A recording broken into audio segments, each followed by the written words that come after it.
Hello दोस्तों, स्वागत है सभी का बीपीएससी वाला में। आज दोस्तों इस वीडियो में हम लोग बात करेंगे कुछ आंसर राइटिंग को लेकर, है ना।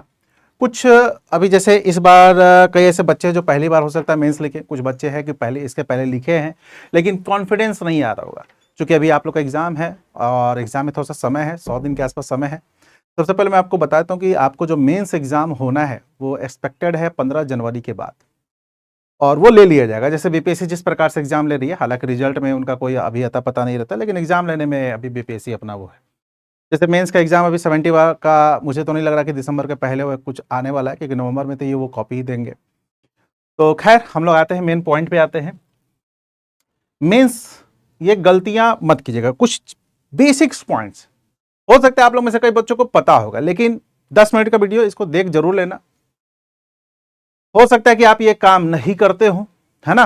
तो इसी चीज पे है कि थोड़ा सा मेंस को लेकर थोड़ा सा बात करें कि कई गलतियां जो हैं वो बच्चे कर लेते हैं। एक तो देखो कि अब जो बच्चों के है ना कि कैसे आंसर राइटिंग लिखा, अब तो बहुत इजी हो गया। जैसे देखिएगा कई कई सारे आपको गूगल पे वाईटी वगैरह पे टॉपर्स के कॉपी होते हैं, बहुत इजीली अवेलेबल हो जाते हैं। एक तो आप वहां से देख सकते हैं कि उन्होंने कैसे चीजों को लिखा, लेकिन जब उसको बहुत बारीकी नजर से देखिएगा, ठीक है।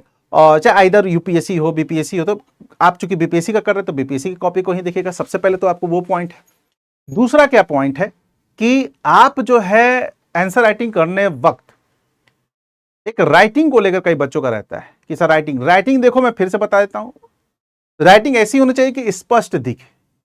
ऐसा नहीं कि एकदम वो मोती टाइप का दिख रहा है, वो होगा तो चलो अच्छी बात है, लेकिन नहीं भी है, स्पष्ट पढ़ रहा है कोई, बस वो होना चाहिए। बाकी आइए जो मुख्य चीजें हैं उस पर हम लोग थोड़ी सी बात करते हैं इस वीडियो में। कुछ ऐसी चीजें हैं जहां पर लगातार बच्चे पढ़ तो रहते हैं, लेकिन वहां पर हम लोग एक एक पॉइंट को लेकर बात करते हैं, लिख नहीं पाते। याद होगा कि मैं हमेशा क्लास में बोलता हूं कि देखो शॉर्ट क्वेश्चन ऐसा होता है ना कि वो चैलेंज होता है। अब मौर्य कला, मौर्य आर्ट दे दिया आपको, मौर्य आर्ट दे दिया। मौर्य आर्ट में आपके पास कंटेंट बहुत है, अब आपको लगेगा यार ये किसको कैसे करें, लेकिन वहां पर भावना में नहीं बहना है। वहां पर आपको 150 160 वर्ड में अपने आप को रोकना है, ठीक है। तो एक जो पहला पॉइंट जो दिख रहा है ना, यहां पर होता क्या है कि प्रैक्टिस के दौरान भी बच्चे जब प्रैक्टिस भी करते हैं ना, तो आपको यहां पर पुअर टाइम मैनेजमेंट इनका हो जाता है। आइदर ये शॉर्ट क्वेश्चन पे ही बहुत टाइम दे देते हैं। अगर देखिएगा ना, तो अगर आप पूरे टाइम को कैलकुलेशन देखिएगा तो हर शॉर्ट क्वेश्चन आपको 4 मिनट में लिखा जाना चाहिए। तो सबसे पहले अगर मेंस स्ट्रेटेजी की बात करूं, तो वो कई बच्चे इस चीज पर ध्यान ही नहीं देते कि भाई मुझे वो क्वेश्चन 3 घंटे में लिखने हैं। 15 के आसपास शॉर्ट क्वेश्चन और 6 के आसपास लॉन्ग क्वेश्चन, सोच लो। और पहले जीएस पेपर 1 में तो स्टैट के पोर्शन है, स्टैटिक्स होते हैं, उसमें अगर लेंदी जैसे 70 में लेंदी पूछ दिया था, क्या कीजिएगा फिर। तो फर्स्ट जो है कि टाइम मैनेजमेंट पर अभी से ही ध्यान दे। फर्स्ट जो बहुत बेसिक है, और कई बच्चे इसको निगलेक्ट कर देते हैं, इसको छोड़कर चलो यार देखेंगे, नहीं। आप शुरुआती चरण में कर सकते हैं कि कॉपी आंसर कैसे लिखें, लेकिन फिर स्पीड पे काम करना पड़ेगा। देखिएगा वैसे बच्चे जो शुरुआती फेज में होते हैं, पहले या दूसरे, तो वो देखिएगा उनका जो पहला इशू आता है वो होता है कि सर पूरा अटेम्प्ट ही नहीं कर पाए।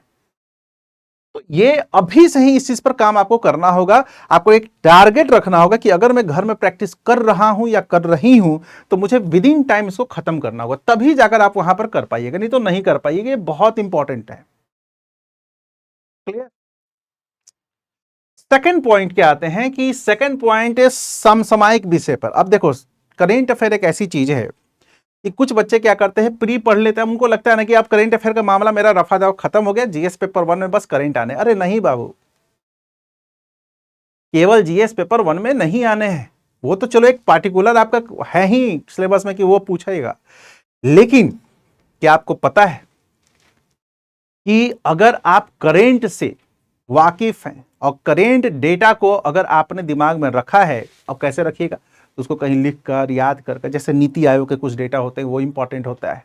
वर्ल्ड आपको वहां पर देखिएगा कि यहाँ पर बैंक के कुछ आपको डेटा होते हैं, आपको आईएमएफ के कुछ डेटा होते हैं, हेल्थ ऑर्गेनाइजेशन के कुछ डेटा होते हैं, वो सब मायने रखते हैं। एसडीआई के कुछ डेटा हैं, वो सब कुछ मायने रखते हैं। अगर आप करेंट अफेयर को जोड़ते हुए चलिए, जैसे कई बच्चे निगलेक्ट कर देते हैं कि करेंट अफेयर का मतलब प्री हो गया, प्री में काम हो गया, जीएस पेपर 1 में बस वही है, नहीं। मैं एक बहुत सिंपल सा एग्जांपल देता हूं, हिस्ट्री के ही पेपर को मैं बताता हूं।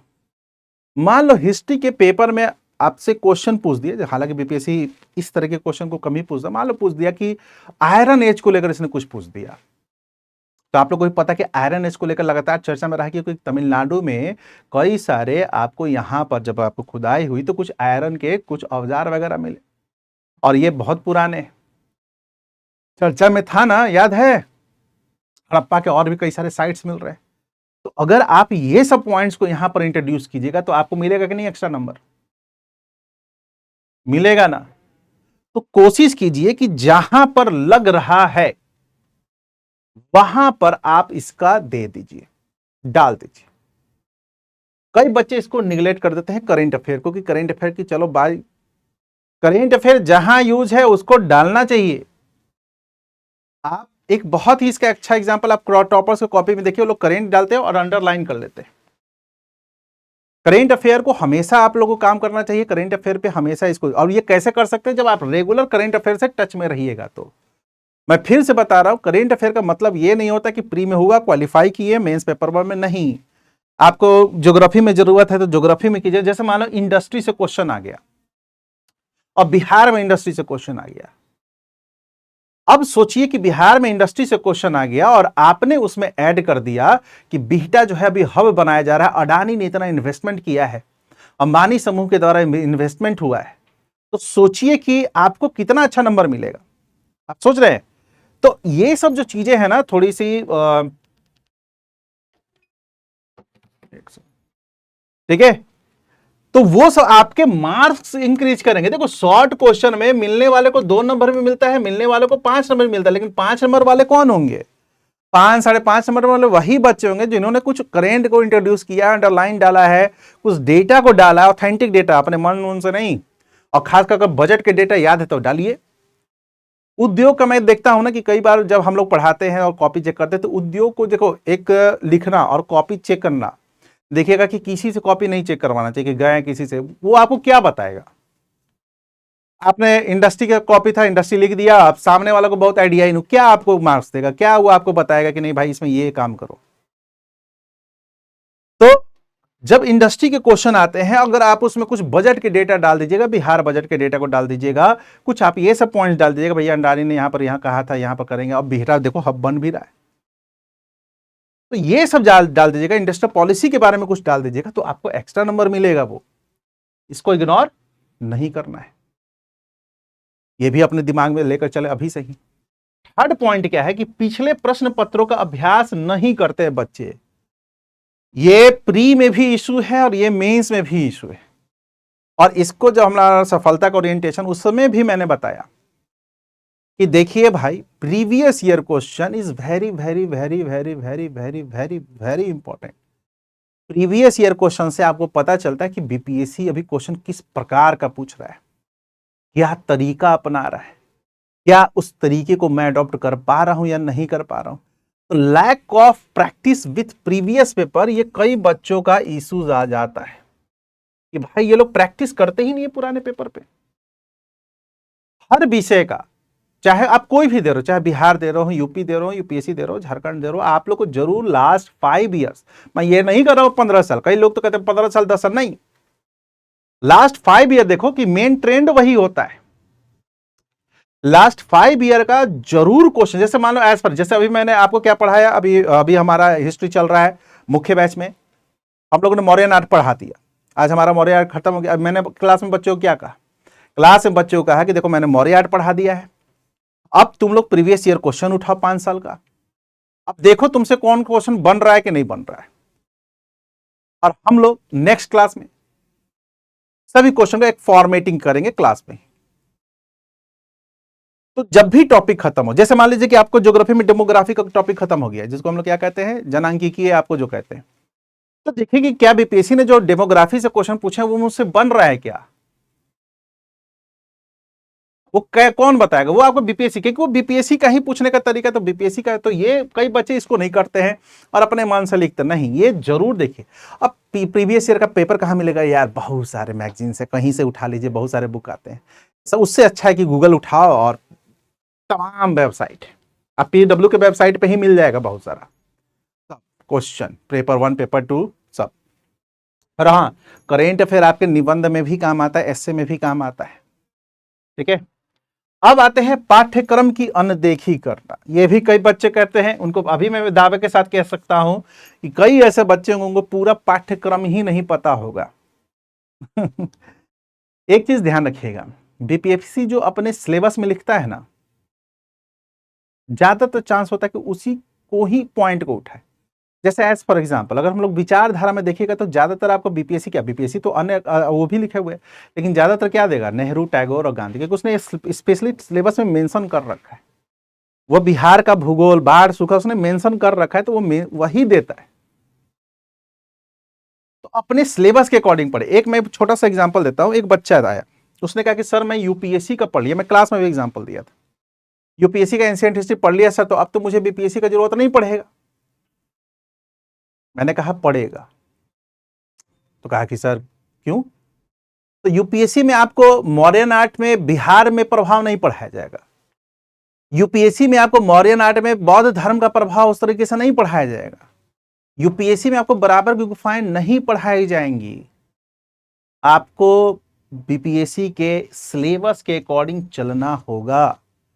और दूसरी चीज, सर मैं बिहार बीपीएससी कर रहा हूं और यूपीएससी का पढ़ लूं क्या? भाई क्यों पढ़िएगा उतना? आपको जितना यूपीएससी में आर्ट एंड कल्चर पढ़ना है उतनी कहानी नहीं पढ़नी है भैया। या 3 गो तो टॉपिक के दिया हुआ है आपके आर्ट एंड कल्चर में, मौर्य है, पाल है, पटना कलम है, एक गुहा आपको है, गुफा केव जो कहते हैं, तो क्यों ही पढ़िएगा पूरा?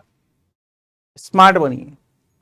तो सबसे पहले सिलेबस देखिए, आप लोग का सिलेबस क्या, और सभी को सिलेबस देखना चाहिए। अगर आप जो बच्चे 72, 73, 74, 75 की भी तैयारी कर रहे हैं, आप लोग को अपना सिलेबस जरूर देखना चाहिए।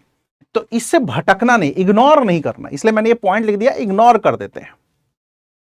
नेक्स्ट पॉइंट क्या है मेंस स्ट्रेटजी में, देखो ना मैं क्वेश्चन भी लाया हूं, देखिए आपको इतने क्वेश्चंस देखो, मानसून तंत्र जो हो गया, यहां पर देखिएगा source of energy of India. अब इसमें अगर लेटेस्ट डेटा नहीं डालेगा करेंट पे, कैसे काम चलेगा?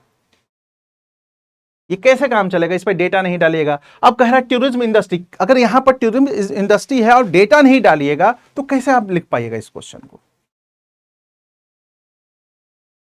ये पेपर 1 का क्वेश्चन नहीं है, ये जीएस पेपर 2 का क्वेश्चन है। अब बताइए, आप इंडस्ट्री ठीक है, आपको बेसिक पता है, लेकिन क्या अगर आप करेंट से रूबरू नहीं होइएगा तो कर पाइएगा? नहीं कर पाइएगा। ठीक है, वो कैसे कर सकते? तो उसको आपको याद करना होगा, कुछ डेटा याद वगैरह को करना होगा, है कि नहीं? तो इसलिए मैं इस क्वेश्चन को भी लाया था कि ताकि आप देखिए, अब जलवायु प्रभाव कृषि पर क्या है, कितने भाग में है, अब ये सब आपको डेटा भी पता होना चाहिए कि भाई यहां पर हम लोग इतना प्रोडक्शन कर रहे हैं, यहां पर इतनी चीजों को हम लोग कर रहे हैं। ये सब नहीं आपको डेटा याद होगा तो कैसे काम चलेगा? अब देखिए, एक चौथा है उत्तर लेखन अभ्यास की अनदेखी करना। आंसर राइटिंग जो है ना, कई बच्चे नहीं करते, वो बस एक कल परसों क्लास में ही एक बच्चा पूछा, जो मैंने आपको बताया भी, कि सर मैं पूरा चैप्टर खत्म करके आंसर राइटिंग करूंगा। नहीं, मतलब पूरा एंशिएंट हिस्ट्री खत्म करके फिर से आंसर राइटिंग करूंगा क्या? हम कह नहीं, चैप्टर खत्म हो, जैसे हमारा मौर्य खत्म, जैसे मैंने क्या किया, मैंने आपको जब हमारा उनका स्तंभ, हमारा पिलर वाला खत्म हो, तो मैंने बताया कि कैसे क्रिटिसाइज करते हैं मौर्यन आर्ट को। आता है क्वेश्चन, बीपीएससी ने पूछ रखा है, उस पर हम लोगों ने क्वेश्चन आंसर भी किया, आज दिया भी आपको बनाने के लिए। तो आप लोगों को आंसर राइटिंग को इग्नोर बिल्कुल नहीं करिए। देखो ये एक ऐसा मामला है ना, मैं एकदम ईमानदारी से बता रहा हूं, किसी को मन नहीं करता आंसर राइटिंग का। ये उसी समय मन करेगा ना जब आप फुल डेडिकेटेड हो, टारगेट रखोगे कि भाई मुझे 71 से 72 नहीं जाना है, मुझे 71 में ही फाइनल सिलेक्शन ले लेना है, वो लोग रगड़ देंगे पूरा। लेकिन इन जनरल लगेगा यार आंसर राइटिंग करना, एमसीक्यूज तो बनाने में मजा आता है। आप देखिएगा कि वही फाउंडेशन वाले बच्चे जो जनरल आपको एमसीक्यू मतलब नॉर्मल प्री टाइप का या फिर फाउंडेशन में बच्चे भरे रहते हैं, मेन से बच्चे ऑटो कम हो जाते हैं, क्योंकि उनको ये सब करना होता है। नॉट इग्नोर एकदम नहीं करना। और अभी से ही देखो, इस बार ये भी ध्यान रखना, मैं फिर से बता रहा हूं, इस बार के लिए आप लोग दशहरा, दिवाली, छठ पूजा को थोड़ा सा छोड़ दीजिए। भगवान आशीर्वाद दे देते हैं, छठे मैया आशीर्वाद दे देंगे। इस बार थोड़ा सा इस पे काम कर लो, क्योंकि इसलिए मैंने इसका चौथा पॉइंट क्या बताया है कि अगर आप लोग रेगुलर पढ़ाई नहीं कीजिएगा, इसको हिंदी में ये असंगत अध्ययन योजना है, गूगल से हिंदी है, कंसिस्टेंट आपको यहां पर स्टडी नहीं होगा, कंटिन्यूटी नहीं रहेगी, नहीं होगा, बहुत मुश्किल है। तो मेंस स्ट्रैटेजी को लेकर एक वीडियो इसलिए बनाया हूं कि कुछ बच्चे एक बेसिक गलतियां करते हैं, वो नहीं कीजिए। आपके पास 100 दिन के आसपास, और उस पर 90-100 दिन को आप कैसे यूज करते हैं, उसमें एक बहुत बड़ा रोल जो होगा वो एक इसका होगा और एक इसका होगा। इस दोनों को जब मैनेज कीजिएगा तभी इस पे काम कर पाइएगा। और इसमें भी सबसे इंपॉर्टेंट इसका रोल होता है। ये नहीं कि 5 दिन पड़े चलो पूजा, चलो 6 दिन पूजा मनाते रहे, दिवाली आ गया, नहीं, इस बार छोड़ दीजिए यार, अगले साल मनाओ ना यार, मस्त ऐश करो अगले साल। एक बार जॉब लग जाता है ना, हर दिन दिवाली होती है, आपके पास जो अपना पॉकेट में पैसा आएगा ना, तब हर दिन कपड़ा खरीद सकते हैं, हर दिन मिठाई खा सकते हैं, एक आ जाएगा। और उसके बाद आपकी इज्जत भी बढ़ जाती है, ये भी तो देखिए, उसके बाद आपकी इज्जत भी बढ़ जाती है। अभी जाइएगा, एंजॉय कीजिएगा, चलो भाई बेटा है बेटा है, चलो भाई लो रे 500 रुपये, जाओ सामान लेकर आओ। अब सोचिए कि अगले साल जॉब लग गया, गए आप पर्व में, पापा का 500 है मेरे पास, और बताइए क्या लाना है। ये अलग मजा आता है, इसका अलग स्वैग है ना, तो वो चीज करना है। तो इसको उसी समय कर सकते हैं जब मेंस वगैरह पे काम कर सकते हैं आप लोग, तभी ये हो पाएगा, नहीं तो नहीं हो पाएगा। तो इस पर बहुत बेसिक से काम कीजिएगा। ये शुरुआती में इसलिए बनाया क्योंकि भाई आपके पास समय है और इस चीज को आप लोग थोड़ा सा अच्छे से फॉलो कर सकते हैं अभी से ही। ये सब कुछ बेसिक गलतियां बच्चे करते हैं, इन सब चीजों को लेकर जो आप लोग अब मत कीजिए। और खासकर वैसे बच्चे जो पहला दूसरा अटेम्प्ट दे रहे हैं, बाकी जो तीसरा चौथा दे रहे हैं उनको तो पता है कि वो क्या क्या गलती कर चुके हैं। शुरुआती दौर में जो बच्चे ये करते हैं उनको ये आइडिया बहुत नहीं होता है। तो थोड़ा सा आप लोग इस पर कंसंट्रेट कीजिएगा, थोड़ा सा इस पर आप लोग काम कीजिएगा। चलिए, होपफुली आप लोगों को चीज़ें समझ में आई होंगी, है ना। तो all the best for mains exam, और लगे रहिए। बाकी तो हमारा कई सारे फ्री कंटेंट वाईटी वगैरह पे आएगा पूजा के बाद, है ना। थैंक यू, धन्यवाद, और अच्छे से पढ़ाई कीजिए।